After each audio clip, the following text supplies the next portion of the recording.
ऐसा देखिए, हमसे बहस मत करिए। आप चारों खाने चित हो जाएंगे।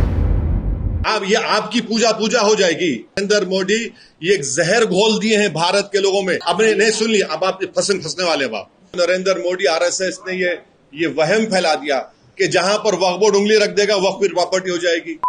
आप एक बात सुनिए, आप ये बोलना चाह रहे हैं कि टीटीडी की जमीन नहीं है।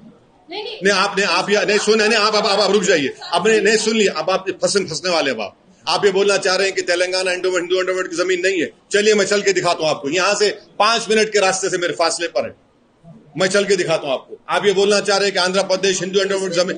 अरे सुन तो लीजिए। मस्जिद में इमाम क्या करता है? पूजा नहीं करता है अपने तरीके से। दरगाह में सज्जादा पूजा नहीं करता अपने तरीके से।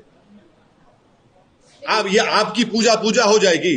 और यहां पर जो इबादत है, एक बात समझिए, मुसलमानों में वक्फ की जो प्रॉपर्टी होती है वो इबादत है हमारे लिए, प्रेयर है हमारे लिए। वो एक तो प्रेयर होता नमाज, एक तो प्रेयर होता कुरान शरीफ पढ़ना। ये भी प्रेयर है वक्फ की प्रॉपर्टी।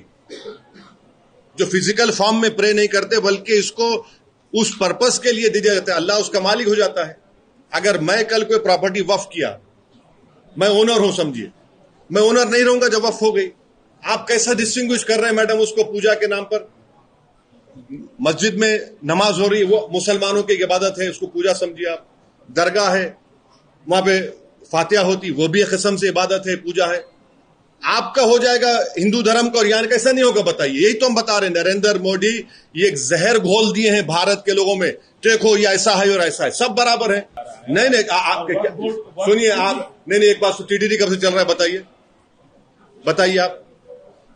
आप बताइए कौन सा कब से चल रहा है? कब से चल रहा है बताइए?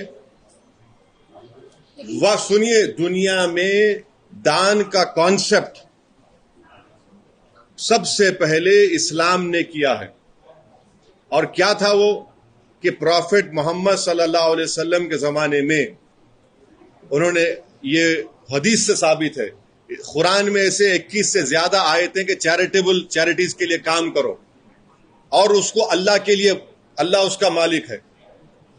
आप लोगों को, देश की जनता को नरेंद्र मोदी आरएसएस ने ये वहम फैला दिया कि जहां पर वक्फ बोर्ड उंगली रख देगा वक्फ की प्रॉपर्टी हो जाएगी, जहां पर कोई नमाज पढ़ लेगा वक्फ की प्रॉपर्टी। ऐसा नहीं है, ऐसा नहीं। सुनिए हमारी बात, ऐसा बिल्कुल नहीं है।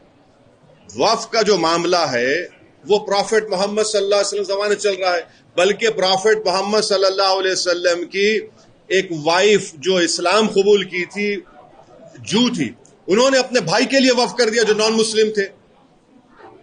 आपको समझने की जरूरत है। देखिए, अगर टीटीडी के लिए कोई चीज अच्छी है तो मुस्लिम धर्म के वक्फ बोर्ड के लिए अच्छी क्यों नहीं होगी? वो वक्फ बोर्ड में इरेगुलरिटीज आई थी तो टीटीडी, सुनिए, के लोग ही उसको लूट खा रहे थे। हाँ, इसलिए उसको रेगुलराइज। आपको हम एक सेक्शन, इस चीज को आप मानते हैं कि नहीं मानते? उसमें इरेगुलरिटीज थी। इरेगुलरिटी का हिंदू एंडोमेंट बोर्ड में नहीं है। आपको हम यहाँ का मिनिस्टर का बयान बताते हैं, तेलंगाना के, उनका परसों का स्टेटमेंट है, थोड़े दिन पहले का, कि तेलंगाना एंडोमेंट बोर्ड में धांधली हो रही है। आंध्र प्रदेश के एंडोमेंट, सुनिए, 10 साल आप इस सरकार के साथ रहे, कौन अगर धांधली चल रही है तो कई सालों से चल बहुत रही है। आपका बहुत अच्छा सवाल है। आपका नाम, सुनिए, आपका नाम क्या है? असदुद्दीन ओवैसी है।